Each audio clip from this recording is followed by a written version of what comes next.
नमस्कार, मेरा नाम हैदर अब्बास नकवी है और आप लोग मुझको इस वक्त द स्वतंत्र पर देख रहे हैं। जी हाँ, आज हम बात करेंगे महाराष्ट्र की नहीं, महाराष्ट्र में औरंगज़ेब की बात नहीं करेंगे, कुणाल कामरा की बात करेंगे जो स्टैंड अप कॉमेडियन हैं। उन्होंने एक गाना गाया और उस गाने के बाद बवाल हो गया। क्या है पूरा मामला, आइए समझते हैं अपने सहयोगी विक्रांत यादव से। विक्रांत, क्या पूरा मामला है, किस पार्टी ने उन पर तोड़फोड़ की, क्या है? देखिए, शिंदे साहब को, जो महाराष्ट्र के पूर्व मुख्यमंत्री है और वर्तमान में उप मुख्यमंत्री है, उनको लेकर उन्होंने एक व्यंग किया। Kunal Kamra stand up comedian है, व्यंग करते हैं, तो उन्होंने एक व्यंग किया कविता के फॉर्म में, गाने के फॉर्म में, और बहुत बुरा लग गया। शिवसेना के जो शिंदे गुट के नेता कार्यकर्ता है, उन्हें बहुत बुरा लगा। भावनाएं जो आजकल बहुत जल्दी आहत हो जाती हैं, तो उनकी भी भावनाएं तुरंत आहत हो गई और जहां पर वो शो हुआ था वहां पर उन्होंने तोड़फोड़ की। सबसे बड़ा सवाल ये उठता है हैदर साहब कि देश में लोकतंत्र है या नहीं है। ये लोकतंत्र हमें बोलने की आज़ादी देता है। अगर आपको कामरा की किसी बात से आपत्ति है, आप उसके खिलाफ केस दर्ज कीजिए, आपने कर भी लिया होगा अब तक, और आप उसके खिलाफ कार्रवाई कीजिए, कानूनी कार्रवाई कीजिए, आप मानहानि का दावा कीजिए, अदालत जाइए, सिविल क्रिमिनल डेफेमेशन फाइल कीजिए। लेकिन ये क्या तरीका है कि आपको किसी का बोलना पसंद नहीं आएगा तो आप जगह को तोड़ देंगे। और महाराष्ट्र का ये कल्चर, महाराष्ट्र में जिस तरीके से ये किया गया है, कतई महाराष्ट्र का कल्चर नहीं है कि आप अपने विरोध की आवाज़ को नहीं सुनने चाहते। तो अगर आप नहीं सुनना चाहते, आप मत सुनिए। लेकिन अगर कोई आदमी अपनी बात बोल रहा है, उसके यहाँ जाकर तोड़फोड़ मचाना निश्चित तौर पर बहुत ही शर्मनाक है, सत्ताधारी दल के जरिए, और एक तरह से संदेश है कि किसी को बोलने नहीं दिया जाएगा। या तो आप अपनी जबान बंद करके रखिए या फिर जयकारे लगाते रहिए। देखिए, ये स्टैंड अप कॉमेडी, उन्होंने एक गाना बनाया था, उस गाने में कहीं पर भी शिंदे जी का नाम नहीं लिया था। तो इसमें ना मैं आपको एक छोटा सा किस्सा सुनाता हूँ। पाकिस्तान में एक पत्रकार पुलिस वालों के बारे में बोल रहा था बार बार कि पुलिस चोर है चोर है, तो पुलिस वाले उसे पकड़ लाते हैं। तो कहते हैं कि भाई तू पुलिस के बारे में कहने लगे, हाँ जी मैं तो आपके बारे में थोड़ी बोल रहा था। तो उन्होंने कहा कि भाई हमें नहीं पता कहाँ की पुलिस चोर है। तो इस तरह की बातें होती है कॉमेडियन है। हम कुणाल कामरा पर आते हैं वापस पे। इन पे पहले भी कई तरह के केसेस लगे हैं, क्या क्या वो हैं? देखिए, कई मामले कुणाल कामरा, हालांकि हमें मानना पड़ेगा, आप उससे सहमत होइए या असहमत होइए, देश में बहुत कम आवाज़ बची है जो विरोध की अपनी बात को मजबूती से कह पाते हैं। कहने को वो स्टैंड अप कॉमेडियन है, लेकिन कई गंभीर मुद्दों पर कई बार उनकी जिस तरीके से उन्होंने सामाजिक लड़ाई लड़ी, पत्रकार जो लड़ाई पत्रकारों को लड़नी चाहिए वो लड़ाई लड़ते हुए वो कुणाल कामरा दिखाई देते हैं। साहब, कुछ केसेस जो मैं उनके पढ़ रहा था कि कहां पर हाल में ही वो कब कब कन्फ्रंटेशन हुआ, कब कब विवादों में आए। आपको याद होगा कि अर्नब गोस्वामी से उन्होंने मिड एयर फ्लाइट में सवाल जवाब किए थे, बाकायदा नेशन वांट्स टू नो, उनसे पूछा था कि आप कैसे ये सब कर लेते हैं, किस तरीके से सरकार के खिलाफ आप नहीं बोल पाते। उसके बाद कई उन पर फ्लाइट बैन लग गया था 5-6 महीने का, 6 महीने करीब का शायद फ्लाइट बैन लगा था। आईटी रूल्स 2003, इस मामले में लीगल बैटल उन्होंने लड़ी। वो केस उन्होंने सुप्रीम, जो काम पत्रकारों को, सामाजिक संगठनों को करना चाहिए, वो उस मामले में उन्होंने आईटी रूल्स को चुनौती दी सुप्रीम कोर्ट में। ओला के सीईओ वाला मामला तो सभी को याद होगा कि भाविश अग्रवाल, सब लोग जो ओला की सर्विसेज से, उसके स्कूटर के काम से जो नाखुश थे, सर्विसेज से नाखुश थे, उनकी आवाज़ बन के वो सामने आए थे। पूरे देश में एक मुहिम सी चल गई थी और उसके बाद भाविश अग्रवाल को सामने आकर अपना सफाई देनी पड़ी थी। तो उस मामले में, इसके अलावा विश्व हिंदू परिषद के साथ उनका अल्ट्रेशन हुआ सितंबर 2022 में, जब उन्होंने वीएचपी की तरफ से भी थ्रेट आई, जब उन्होंने बजरंग दल वगैरह को ओपन लेटर लिख दिया था।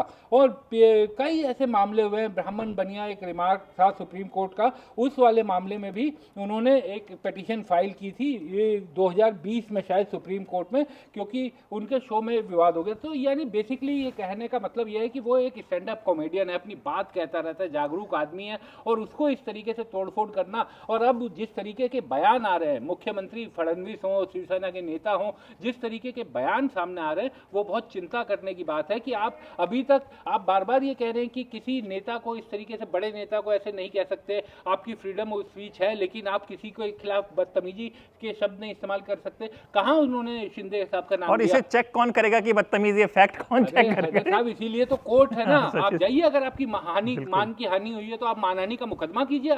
आप जनता से तो क्या इस देश में, अगर आप चलिए उनसे आप आहत भी हो गए, वो ज़्यादा बड़ा, आपके आहत होना ज़्यादा बड़ा क्राइम है, या जिस तरीके से तोड़फोड़ वहाँ पर की गई वो ज़्यादा बड़ा क्राइम है? कोई कानून है या नहीं? अगर आपकी बिल्कुल मानहानि हुई है, आप कोर्ट में जाइए, अदालत को सेटिस्फाई कीजिए, और कुणाल कामरा को अगर अदालत कहे तो फांसी दे दीजिए। लेकिन आप कानून के जरिए करेंगे ना, या बनाना रिपब्लिक है कि हमें अच्छा नहीं लगा तो हम तोड़फोड़ कर देंगे। तो लेकिन हमारे प्रधानमंत्री मोदी जी तो कहते हैं कि क्रिटिसाइज करना चाहिए, सब कुछ होना चाहिए, फिर जब ज़रा सी कुछ बात हो जाती है तो फिर ये सब हंगामा हो जाता है। तो ये बड़ा ही अजीब सा मामला चल रहा है। जब विदेशी पॉडकास्टर्स के साथ आप पॉडकास्ट करेंगे तो प्रधानमंत्री जी भी और उनकी पार्टी के प्रधानमंत्री जरूर ये कह रहे थे, उस पॉडकास्ट की हाईलाइट बनी थी कि क्रिटिसिज्म का स्वागत होना चाहिए। लेकिन आप पिछले कुछ सालों के अगर इंसिडेंट निकालने लग जाए तो आपके पास लिखने को किताबें भर जाएंगी कि कोई आलोचना सुनने को तैयार नहीं है। कोई आलोचना को अब एक तरह से निजी हमला माना जाता है।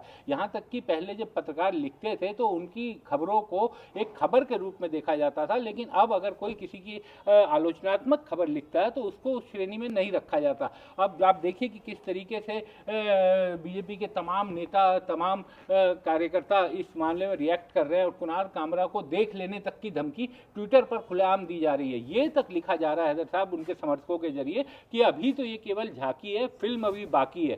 तो आप समझिए कि क्या करना चाहते हैं, किस तरीके से कानून का कोई राज बचेगा या नहीं बचेगा। सबसे बड़ा सवाल ये उठता है कि अभी मैं एक डेटा देख रहा था जिसमें 33 देशों में 24 नंबर पे भारत था, जहां पर बोलने की आज़ादी पर पाबंदी सी लगी हुई है। देखिए, बिल्कुल जिस तरीके से आप ये समझिए कि एक स्टैंड अप कॉमेडियन के बोलने से अगर आपकी भावनाएं आहत हो रही हैं, तो इतनी कमज़ोर भावनाएं लेकर जब आप चलेंगे तो कहाँ बोलने की आज़ादी बचेगी। और एक और बात जो दुखद बात भी है कि मीडिया जो यूपीए के कार्यकाल में सरकार को निशाना बनाता था, वो अब तक कांग्रेस को ही निशाना बना रहा है, विपक्ष को ही निशाना बना रहा है। शायद वो भूल गया है कि 2014 के बाद सत्ता बदल चुकी है, बीजेपी आ चुकी है, सब सरकारों का काम सरकारों से सवाल पूछना है। लेकिन अभी तक आप ये देखिए कि पिछले 10 सालों से हम ये देख रहे हैं कि विपक्ष को ही हर चीज में कटघरे में खड़ा किया जाता है, विपक्ष से ही सवाल पूछे जाते हैं। तो सवाल पूछना बंद हो गया है, तो कहां से अब बोलने की आज़ादी और बोलने की स्वतंत्रता की बात। ये सब अब जैसे कुणाल कामरा कल संविधान की पुस्तक हाथ में लेकर कह रहे थे कि इससे उन्हें ताकत मिलती है, तो अब क्या वो ताकत ये हुक्मरानों को बताना चाहिए कि क्या वो ताकत केवल दिखाने के लिए रह गई है? क्या अब एक स्टैंड अप कॉमेडियन अगर अपनी बात बोलेगा तो आप उसके साथ इस तरीके का व्यवहार करेंगे? ये सीधा केवल कुणाल कामरा पर हमला नहीं है, बल्कि ये सीधा सीधा चेतावनी है कि अगर आपने हमारे खिलाफ बोला तो आप नहीं बचेंगे। ये सीधा सीधा बता दिया है कि आपको अपना सोच समझ करके बोलिए, सोच समझ करके कहिए कि आप क्या कह रहे हैं। पर वे स्थिति बड़ी खराब हो गई, बहुत कम लोग अब बचे हैं जो काम है वो काम कर रहे हैं। पत्रकारिता हम देख रहे हैं कि किस तरह से अब स्टैंड अप कॉमेडियन तो सटायर करेगा ही ना। देखिए, बिल्कुल स्टैंड अप कॉमेडियन, आप याद कीजिए इंदिरा गांधी को कहा जाता था कि इंदिरा गांधी बहुत ही उनके जो विरोधी थे वो उन पर कहते थे कि लोकतंत्र विरोधी महिला है। आपातकाल लगाया, निश्चित तौर पर हैदर साहब आपातकाल बहुत ही उसकी कड़ी निंदा सभी लोग करते हैं कि किसी भी लोकतांत्रिक देश में इस तरीके की स्थिति नहीं हो सकती। लेकिन उसके बावजूद उस दौर में भी पत्रकार लिखते थे, उस दौर में भी कार्टून छपा करते थे अखबारों में। और इंदिरा गांधी को लेकर जितने कार्टून हैं आप देखिए, कभी सरकार ने उस तरीके से कार्रवाई नहीं की कि आप जाकर तोड़फोड़ कर देंगे या बोलना, क्योंकि जिसका काम है वो वही काम करेगा। भाई, stand up comedian stand up comedy नहीं करेगा तो क्या करेगा, एक पत्रकार पत्रकारिता नहीं करेगा तो क्या करेगा।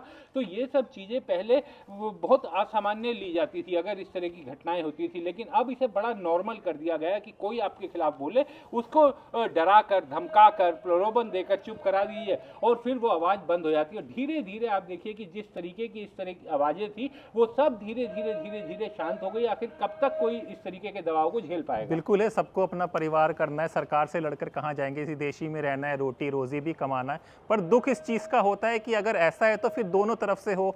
हमें पता है कि हमारे देश के प्रधानमंत्री क्या क्या बोले हैं। स्वर्गीय मनमोहन सिंह को रेनकोट का पहनकर बाथरूम में बोला गया है चीज़ों का। देखिए, कहीं ना कहीं हिम्मत तो ऊपर से ही नीचे की तरफ आती है ना। आप देखिए कि सूबे के मुख्यमंत्री वो लगातार कुणाल कामरा ने जो बोला है उस पर आपत्ति व्यक्त कर रहे हैं कि एक सम्मानित व्यक्ति, एक नेता, जो बड़े नेता है महाराष्ट्र के, उनके खिलाफ इस तरीके से नहीं बोल सकते। आपकी बोलने की स्वतंत्रता है लेकिन आप इस तरीके से नहीं बोल सकते। अरे भाई, आप कौन तय करेंगे? अगर आपको बुरा लगा है आप कानून के तहत एफआईआर दर्ज कीजिए, कोर्ट को डिसाइड करने दीजिए। लेकिन कानून भी आप, पुलिस भी आप, सब चीज़ अगर सरकारें होने लगेंगी तो फिर ये तो ठीक नहीं है। और खास तौर पर क्या अभी भी हम एक लोकतांत्रिक देश है, क्या हम इसे बनाना रिपब्लिक बनाना चाहते हैं? ये सवाल हमारे हुक्मरानों को अपने आप से पूछना चाहिए। और एक और बात जो आप कहते हैं ना, सब आप देखिए कि लगातार मंच से, ऊंचे मंचों से प्रधानमंत्री कई बार बोलते हैं कि क्रिटिसिज्म होना चाहिए, फेयर क्रिटिसिज्म होना चाहिए और उससे सुधरने का मौका मिलता है। लेकिन आप किसी भी तरह की क्रिटिसिज्म होते ही इस तरह की कार्रवाई करनी शुरू कर देंगे, आप तो कैसे होगा क्रिटिसिज्म? किसमें बोलने की हिम्मत आएगी? कुणाल कामरा एक बड़े वोकल आवाज़ है, उसको आप शांत करवाने में जुटे हुए हैं। अब क्या कुणाल कामरा क्या दोबारा से जब करने अपने स्टैंड अप कॉमेडी करने जाएंगे तो कहीं ना कहीं वो सोचेंगे कि उनके साथ किस तरीके का व्यवहार हुआ है? तो एक तरह से ये प्रयास है, ये पूरी साइकिल चलती है कि कब तक आप बोलेंगे, आपको डरा कर धमका कर किसी भी तरह से चुप करवा दिया जाएगा। आवाज़ दबाने की पूरी कोशिश की जाएगी, लेकिन द स्वतंत्र है, अभी स्वतंत्र की आवाज़ इसी तरह जारी रहेगी और इसी तरह के मुद्दे हम उठाएंगे। देखिए, हमारा काम है बातों को पहुंचाना, यानी कि पत्रकारिता है कि जो सही बात है वो लोगों तक पहुंचे। जैसे कहा जाता है कि भाई आप सरकार की अच्छी बातें ही बताएं, भाई सरकार का काम ही काम करना है, अच्छा काम बुरा काम, जो नहीं करेगा वही तो हम बताएंगे, ये एक तरीका होता है। वैसे ही स्टैंड अप कॉमेडियन का एक तरीका होता है कि भाई वो सटायर के रूप में बताएगा। अब सटायर इतना बुरा लग रहा है कि तोड़ फोड़ कर दें, इस तरह का हो जाए, और देश में कानून है, कानून के तहत भी आप जा सकते थे, लेकिन जो हुआ है वो बहुत दुखद है। लेकिन इसके बाद क्या होगा अब वो देखना होगा। जो भी होगा आपको दास स्वतंत्र पर बताया जाएगा। अपने दोस्त हैदराबाद नकवी को इजाज़त दीजिए, फिर होगी मुलाकात एक नए विचार के साथ। तब तक के लिए नमस्कार।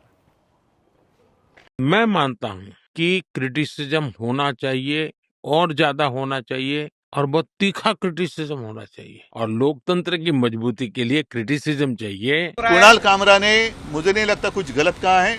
गद्दारों को गद्दार करना ये किसी पर हमला करने की बात नहीं है। जो गद्दार है वो गद्दार है। वो पूरा गाना आप सुन लो, चाहिए तो आपके पास होगा तो बजा कर दिखाओ, उसी गाने का जो अर्थ है वही तो है। अगर इस तरह से बोलने के ऊपर पाबंदी लग जाएगी तो आप लोगों का क्या होगा? ऐसे ही आप लोगों की हालत खराब है।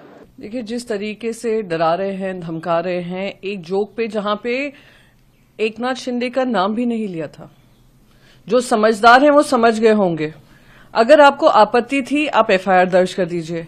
अगर आपको आपत्ति थी, कानून का जो प्रक्रिया है उसका इस्तेमाल करिए। ये जो तोड़फोड़ कर रहे हैं, दिखा रहे हैं, कहीं ना कहीं वो उनको चुभा है। उनको पता चला है कि जो बोल रहे हैं, जोक के माध्यम से बोल रहे हैं, उसमें सत्यता है, इसलिए जाकर इन लोगों ने इस तरीके की हमला किया है। थाने की रिक्शा, चेहरे पे दाढ़ी, आंखों में चश्मा, हाय। थाने की रिक्शा, चेहरे पे दाढ़ी, आंखों में चश्मा, हाय। एक झलक दिखलाए कभी गुवाहाटी में छुप जाए। मेरी नजर से तुम देखो, गद्दार नजर वो आए। हमारे चैनल को कृपया लाइक करें, सब्सक्राइब करें और अपने साथियों से भी जरूर करवाएं। शुक्रिया।